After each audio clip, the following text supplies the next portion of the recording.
رشید جی گھبراتے ہوئے اپنا سینہ مسل رہے تھے۔ انہوں نے جلدی سے اپنی پتنی کو آواز دے کر پانی مانگا۔ جلدی سے پانی دو سلمیٰ، میرا گلا سوکھ رہا ہے۔ وہ قریب آدھا گھنٹے سے اسی طرح سلمیٰ بانو کو آواز لگا رہے تھے، لیکن سلمیٰ بانو ان کے پاس نہیں آئی تھی۔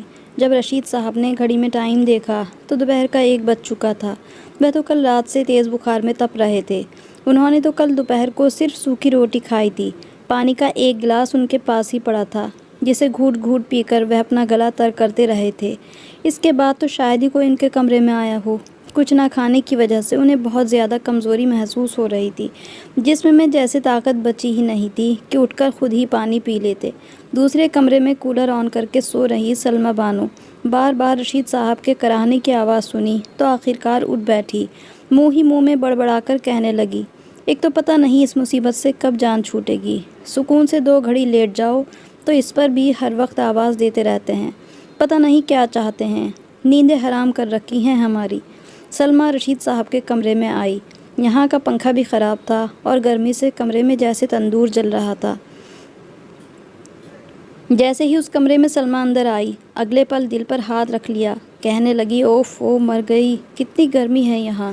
ایک تو تمہیں چین نہیں، بتاؤ کیا ہے، کیوں آواز دے رہے ہو، اتنی گرمی ہے۔ 2 گھڑی کولر کے آگے آرام کرنے کے لیے لیٹی ہوں، وہ بھی تم مجھے سکون سے لیٹنے نہیں دے رہے۔ سامنے بستر پر ایک کمزور اور بے جان جسم پڑا تھا۔ رشید صاحب پسینے سے تر تھے، پورا جسم بھیگا ہوا تھا۔ گرمی سے ان کی حالت خراب ہو رہی تھی۔ پیاس اور بھوک کی وجہ سے گھبراہٹ ہو رہی تھی۔ وہ کہنے لگے کہ پانی لا دو، پیاس بہت زیادہ لگی ہے اور میں نے کل دوپہر سے کچھ کھایا بھی نہیں ہے۔ اس کے بعد کچھ کھانے کو بھی لا دو۔ میں ساری رات بخار سے تڑپتا رہا۔ کیا تمہیں ذرا احساس نہیں ہے میرا؟ خود تم کولر کے آگے آرام کر رہی ہو اور میں یہاں پر گرمی میں مر رہا ہوں۔ کم سے کم میرے پاس ٹھنڈا پانی ہی رکھ دو۔ یہ سن کر سلمیٰ اگلے ہی پل تیوریاں چڑھا کر کہنے لگی، ڈاکٹر نے سختی سے منع کیا ہے کہ آپ کو کولر کے آگے نہیں سلانا، ورنہ آپ کا یہ جوڑوں کا درد ہے نا، پھر سے زور پکڑ لے گا۔ میرا بیٹا کوئی حرام کی کمائی نہیں کماتا جو میں آپ کی بیماریوں پر ہی لگاتی رہوں۔ اتنی بھی طاقت نہیں رہی اب آپ میں کہ اٹھ کر پانی ہی پی سکو۔ سلمیٰ بڑبڑاتی ہوئی کچن میں گئی اور فریج کی سنک کے نل سے گلاس میں پانی بھرا اور رات کی بچی ہوئی روٹی نکال کر اپنے بیمار پتی کے سامنے رکھ دی۔ کہنے لگی، لو کھا لو، اور ہاں اب سب کچھ دے دیا ہے، مجھے سکون سے سونے دو، پھر سے آواز مت دینا۔ اتنا کہہ کر وہ پھر سے کولر کے آگے جا کر لیٹ گئی۔ رشید جی دل ہی دل میں اپنے بیٹے کو پکارنے لگے کہ بیٹا مجھے چھوڑ کر کہاں گیا تو، واپس آ جا، اور اپنی ماں کا برتاؤ دیکھ، وہ میرے ساتھ جانوروں سے بھی برا برتاؤ کر رہی ہے۔ ارے ایسے تو کوئی اپنے نوکروں کے ساتھ بھی نہیں کرتا جیسے تمہاری ماں میرے ساتھ کر رہی ہے۔ یوں ہی کرتے کرتے رشید جی نے سوکھی روٹی منہ میں ڈالی اور اوپر سے پانی کا گھونٹ بھر لیا۔ انہیں بہت سال پہلے کا وقت یاد آنے لگا۔ وہ شروع سے ہی محنت مزدوری کرتے تھے۔ امیری کیا ہوتی ہے انہیں نہیں پتہ تھا۔ غریبی میں رہ کر رشید صاحب آگے بڑھے تھے۔ ان کے صرف ایک ہی بیٹا تھا جو کہ ان دونوں کی آنکھوں کا تارا تھا۔ بیٹے کا نام فیصل تھا۔ جب اپنے بیٹے کو دیکھتے تو رشید صاحب یہی کہتے کہ جس غریبی سے میں گزرا ہوں اپنے بیٹے کو کبھی بھی گزرنے نہیں دوں گا، چاہے مجھے پہاڑ بھی توڑنے پڑے تو میں توڑوں گا، لیکن اپنے بیٹے کو میں پڑھاؤں گا ضرور، تاکہ جن مصیبت اور غریبی کے چکیوں میں پستا رہا ہوں میرا بیٹا ان سب سے نہ گزرے۔ رشید صاحب سارا دن محنت مزدوری کرتے، جو بھی کام ملتا وہ کرتے۔ 1 روپیہ جوڑ کر انہوں نے اپنے بیٹے فیصل کو پڑھایا، اور فیصل بھی اپنے ماں باپ کی قربانیوں کو جانتا تھا۔ اس لیے فیصل یہ طے کر چکا تھا کہ وہ پڑھ لکھ کر اپنے ماں باپ کی ہر خواہش کو پورا کرے گا جس کے وہ حقدار ہیں، لیکن اسے اپنے باپ سے زیادہ ماں سے پیار تھا۔ وہ اپنی ماں سے بہت پیار کرتا تھا۔ پھر ایک دن وہ بھی آیا جب فیصل کا ویزا آ گیا اور وہ اپنے ماں باپ کی ڈھیر دعائیں لے کر ودیش چلا گیا۔ کافی دیر تک اپنی ماں کے سینے سے لگ کر روتا رہا، انہیں تسلی دی کہ جتنی پریشانیاں اور مصیبتیں ہم سب نے اٹھائی ہیں وہ سب دور ہو جائیں گی، اب ہمارے برے دن ختم ہونے والے ہیں۔ اپنے باپ کے سینے سے لگ کر بھی اس نے یہی باتیں کی تھی۔ جب رشید صاحب نے اپنے بیٹے کے منہ سے یہ سب باتیں سنی تو اس کا ماتھا چوم کر بولے، بیٹا اوپر والا تیرے ہر خواب پورا کرے اور بہت جلد وہ سب کچھ تمہیں مل جائے جو تم پانا چاہتے ہو۔ میرا کیا ہے، میں تو تمہیں آرام اور سکون کے ساتھ رہتا دیکھ کر ہی خوش ہوں۔ وہاں جانے کے بعد فیصل نے خوب دل لگا کر محنت کرنا شروع کر دی۔ کچھ ہی وقت میں وہ ہزاروں روپے کمانے لگا۔ جب پہلی بار فون کر کے اس نے یہ بات بتائی تو اس کے ماں باپ بہت خوش ہوئے، لیکن اسی شام رشید صاحب کے گھٹنے میں درد اٹھا۔ وہ سلمیٰ سے کہنے لگے کہ مجھے گولی دے دو، درد اتنا ہو رہا ہے کہ برداشت کرنا مشکل ہے۔ سلمیٰ اس سمے کچن میں کھیر پکا رہی تھی۔ اس نے منت مانگ رکھی تھی کہ بیٹے کی نوکری لگ جائے گی تو پہلی سیلری آنے پر ان پیسوں سے غریب بچوں کو میٹھا کھلائے گی۔ اس نے رشید صاحب کو کچھ دیر صبر کرنے کو کہا اور پھر اپنے کام میں لگ گئی۔ رشید صاحب نے خود ہی اٹھ کر دوا ڈھونڈ کر کھا لی۔ دھیرے دھیرے وقت بدلنے لگا۔ سلمیٰ جو بیٹے کی موجودگی میں اپنے پتی کے آگے پیچھے گھوما کرتی تھی، جب بیٹے نے بینک میں پیسے بھیجنے شروع کیے تو سلمیٰ کا برتاؤ بھی بدلنے لگا۔ رشید صاحب کی ٹانگوں میں اتنا درد رہتا کہ درد سے وہ ساری رات تڑپتے رہتے، لیکن سلمیٰ کو کوئی فکر نہیں تھی۔ گھر میں وہ دونوں ہی تھے، کوئی تیسرا موجود نہیں تھا۔ جب درد حد سے زیادہ بڑھنے لگا اور گھر میں موجود دوائیوں سے رشید صاحب کو آرام نہیں آیا تو پھر سلمیٰ نے سوچا کہ انہیں ڈاکٹر کے پاس لے ہی جانا چاہیے، کہیں ایسا نہ ہو کہ یہ بالکل ہی چارپائی پر لگ جائیں اور پھر ان کا سب کچھ مجھے چارپائی پر ہی کرنا پڑے، یہ تو میرے لیے ہی اور مصیبت ہو جائے گی۔ اسی لیے سلمیٰ ان کو ڈاکٹر کے پاس لے گئی۔ جب چیک اپ کروایا گیا تو ان کے جوڑوں میں اچھا خاصا گیپ آ چکا تھا۔ لاپرواہی کی وجہ سے معاملہ کافی بگڑ چکا تھا۔ ڈاکٹر نے انہیں 1 مہینے کا کمپلیٹ بیڈ ریسٹ بتایا تھا۔ اب رشید صاحب کو کوئی فکر بھی نہیں تھی کیونکہ بیٹا ہر مہینے اچھا خاصا کماتا تھا، لیکن ایک بات انہیں اندر ہی اندر کھائے جا رہی تھی کہ آخر ان کی پتنی سلمیٰ کا برتاؤ اتنا بدل کیوں گیا ہے۔ وہ پہلے تو ایسی بالکل نہیں تھی۔ دھیرے دھیرے رشید صاحب کی طبیعت زیادہ بگڑنے لگی۔ ان کی صحت اب پہلے جیسی نہیں رہی تھی۔ پہلے تو وہ دونوں ایک کمرے میں رہا کرتے تھے، دھیرے دھیرے دونوں نے اپنا بستر بھی الگ کر دیا۔ رشید صاحب اکثر رات کو کھانستے رہتے، کبھی کبھار سردیوں میں ٹانگوں میں درد اتنا بڑھ جاتا کہ وہ پوری رات کراہتے رہتے، جس سے ان کی پتنی سلمیٰ کی نیند خراب ہوتی تھی۔ آدھی رات کو اٹھ کر وہ رشید صاحب سے لڑنے لگتی، کہتی کہ یہ اچھا ہے، سارا دن سو نہیں پاتی ہوں، آپ کی خدمت میں لگی رہتی ہوں، گھر کے کام کاج مجھے دیکھنے ہوتے ہیں اور رات کو آپ کی ہائے ہائے کی وجہ سے میں سو بھی نہیں پاتی ہوں۔ پہلی بار جب رشید صاحب نے اپنی بیوی کے منہ سے یہ سب سنا تو وہ حیرانی سے سلمیٰ کو دیکھنے لگے، کہنے لگے کہ اچھا، میرا کھانسنے سے تمہیں پریشانی ہوتی ہے، تمہاری نیند خراب ہوتی ہے، میں تو سمجھ رہا تھا کہ مجھے تکلیف میں دیکھ کر تم بھی تکلیف میں ہوں گی اور میرے ساتھ میری تکلیف میں میرا ساتھ دو گی، لیکن تم تو میری بیماری سے اکتا رہی ہو۔ جواب میں سلمیٰ کچھ نہیں بولی۔ رشید صاحب دھیرے دھیرے اٹھ کر دوسرے کمرے میں جا کر لیٹ گئے اور سلمیٰ نے انہیں روکنے کی کوشش تک نہیں کی۔ جسم کا درد تو اپنی جگہ تھا، لیکن جو دل پر تکلیف سلمیٰ کی وجہ سے رشید صاحب کو پہنچ رہی تھی وہ زیادہ تکلیف دینے والی تھی۔ وہ گھبرانے لگے تھے کہ کہیں سلمیٰ اور زیادہ نہ بدل جائے۔ رشید صاحب کی ساری جوانی محنت مزدوری میں گزر گئی تھی۔ ان کی عمر اس وقت صرف 15 سال کی تھی جب پہلی بار انہوں نے مزدوری کرنا شروع کی تھی۔ اس عمر سے لے کر 40-45 سال تک وہ لگاتار مزدوری ہی کرتے آئے تھے، جس کا اثر اب ان کے جسم پر ہو رہا تھا۔ ان سے تو اب زیادہ چلا بھی نہیں جاتا تھا، بخار تھا کہ ان کے جسم میں گھس چکا تھا۔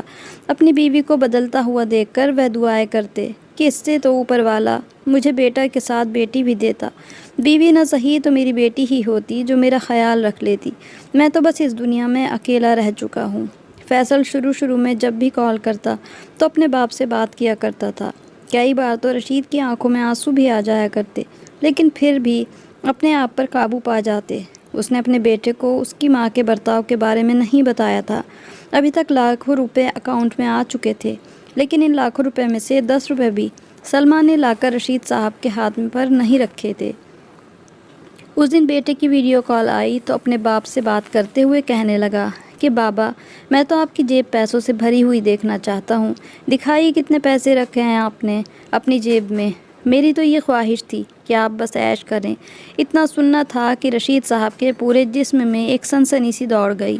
سامنے سلمیٰ کھڑی ہڑبڑا چکی تھی، جبکہ رشید صاحب فوراً بات بدلتے ہوئے کہنے لگے کہ میں تو اب ہر وقت گھر پر ہی رہتا ہوں، باہر سے کچھ لانے کی ہمت نہیں ہوتی، میں ان جیبوں کو بھر کر کیا کروں گا؟ اوپر والا بس تمہیں ترقی دے، اگر ہو سکے تو کوشش کر کے گھر کا ایک چکر لگانا، تمہاری کمی بہت محسوس ہوتی ہے۔ اس سے پہلے کہ کوئی راز رشید صاحب کے منہ سے نکل جاتا، سلمہ نے فوراً ہی فون لے لیا تھا اور پھر سختی سے انہیں کہہ دیا کہ خبردار کسی بھی طرح کی کوئی بات بیٹے کو بتانے کی کوشش کی، ورنہ اچھا نہیں ہوگا۔ وقت بڑی تیزی سے گزرنے لگا تھا۔ پرانے گھر کو نیا سرے سے بنوا دیا گیا تھا۔ رشید صاحب کی طبیعت اور بھی خراب ہو گئی تھی۔ اوپر سے سلمہ کا برا برتاؤ دیکھ دیکھ کر وہ بالکل ہی خود کو بیمار سمجھنے لگے تھے۔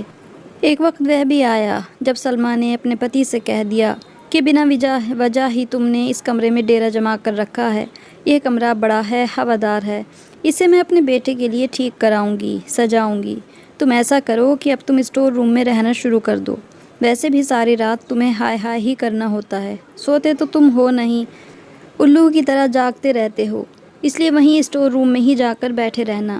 یہ سن کر رشید صاحب چپ تھے اور ان کی چارپائی اسٹور روم میں شفٹ ہو گئی، جو کہ بالکل بند کمرہ تھا اور دروازہ بھی ایک ہی تھا۔ کھڑکی کا دور دور تک نام و نشان نہیں تھا۔ ان کا دم اس کمرے میں گھٹنے لگا۔ کہنے لگے، یہاں پر گھر میں اور کمرے موجود ہیں، مجھے وہاں پر لے جاؤ۔ اتنا بڑا گھر ہے میرے بیٹے کا، اسٹور روم میں کیوں میری چارپائی رکھ دی ہے؟ یہاں میرا دم گھٹتا ہے۔ اتنا سننا تھا کہ سلمہ جی بولی۔ جو بولی اسے سن کر رشید صاحب کے منہ کو تالا لگ چکا تھا۔ سلمہ کہنے لگی کہ اچھا، ساری زندگی مجھے ایک کمرے میں رکھ کر گزر کروایا، تب میرا بھی ایسے ہی دم گھٹتا تھا، لیکن تب تو مجھے بڑی باتیں سنایا کرتے تھے کہ یہاں پر گزارا کرو۔ خود ساری زندگی تم نے جھوپڑیوں میں گزار دی ہے، اور اب یہ کمرہ جو تمہاری اس جھوپڑی سے بھی بڑا ہے، اس میں تمہیں گھٹن محسوس ہوتی ہے۔ سلمہ تو بھول ہی چکی تھی کہ اس گھر میں اس کا پتی بھی موجود ہے۔ اپنی سہیلیوں اور رشتہ داروں کو بلا کر گھر میں بٹھائے رکھتی، باتوں میں لگی رہتی، دعوتیں کرتی، اور رشید صاحب اسٹور روم سے سنتے رہتے۔ سلمہ بیٹے کی دولت پر عیش کر رہی تھی۔ یہ دیکھ کر رشید صاحب بہت روتے تھے۔ ابھی بھی وہ سوکھی روٹی بڑی مشکل سے ان کے گلے سے اترتی تھی۔ پانی پی کر انہوں نے اپنا پیٹ بھرا، لیکن دوبارہ سلمہ نے پلٹ کر اسٹور روم میں بھی نہیں دیکھا تھا کہ رشید صاحب زندہ بھی ہیں یا مر گئے۔ اسے تو شاید ان سب سے فرق ہی نہیں پڑتا تھا کہ اس کا پتی زندہ رہے یا مر جائے۔ صبح تقریباً 9 بجے کا وقت تھا جب دروازے پر دستک ہوئی۔ سلمہ اس سمے کچن میں موجود اپنے لیے ناشتہ تیار کر رہی تھی اور ساتھ ہی کہہ رہی تھی کہ رات کی روٹی پڑی ہے، اسے رشید کھا لے گا، ویسے بھی بچی ہوئی روٹی برباد ہونے سے تو بچ جائے گی۔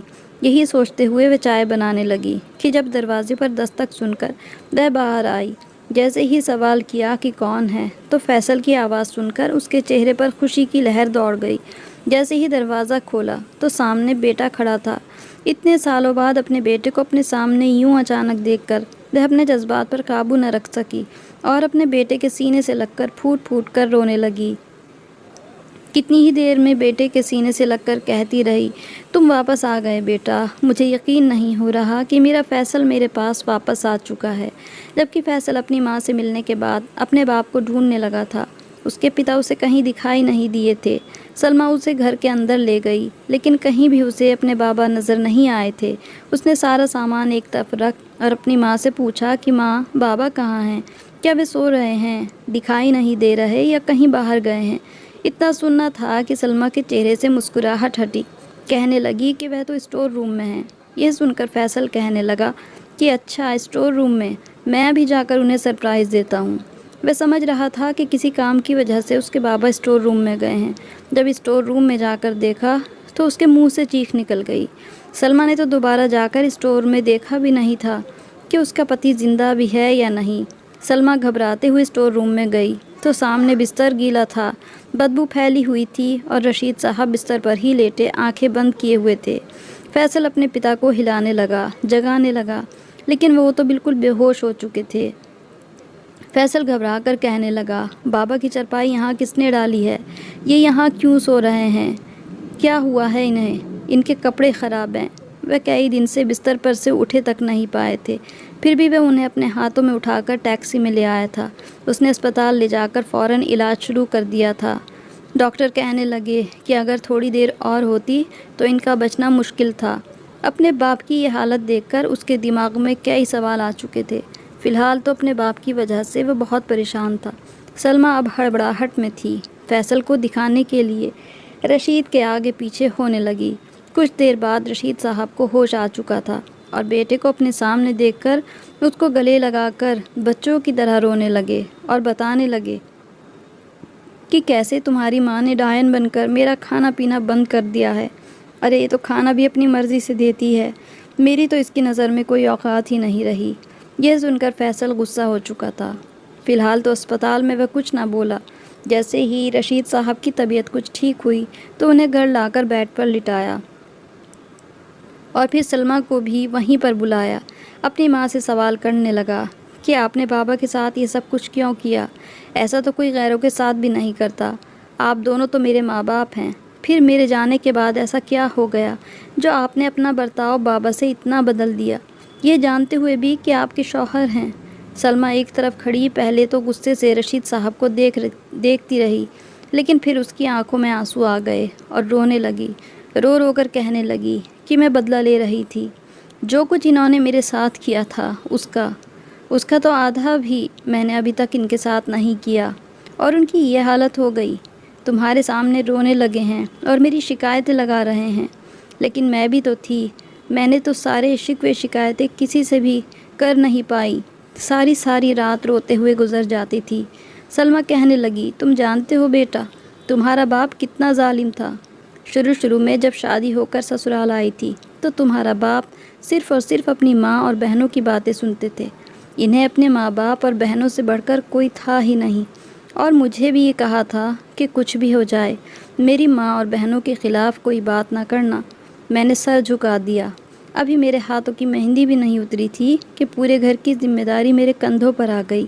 میں چپ چاپ سارے کام کرنے لگی۔ کسی کو مجھ پر ترس نہیں آتا تھا، سارے کام مجھ سے ہی کروائے جاتے تھے۔ اگر میں پتی سے کچھ کہہ دی کہ تمہاری ماں نے مجھے باتیں سنائی ہیں، سارے کام مجھ سے کروائے ہیں، تو یہ مجھے ہی جھٹک دیتے کہ یہ گھر تمہارا ہے، تم نہیں کرو گی تو اور کون کرے گا؟ میری بہنیں تو اس گھر میں کچھ دن کی مہمان ہیں، کل کو ان کی شادی ہو جائے گی تو یہ اپنے گھروں کی ہو جائیں گی۔ ایک دن جب میں نے اپنی خراب طبیعت کی وجہ سے ساس کا کہنا نہیں مانا اور انہیں دن کی روٹی بنا کر نہ دی تو انہوں نے اپنی بیٹی سے کہہ کر مجھے بہت پٹوایا تھا۔ وہ ڈنڈے سے مجھے پیٹتی رہی۔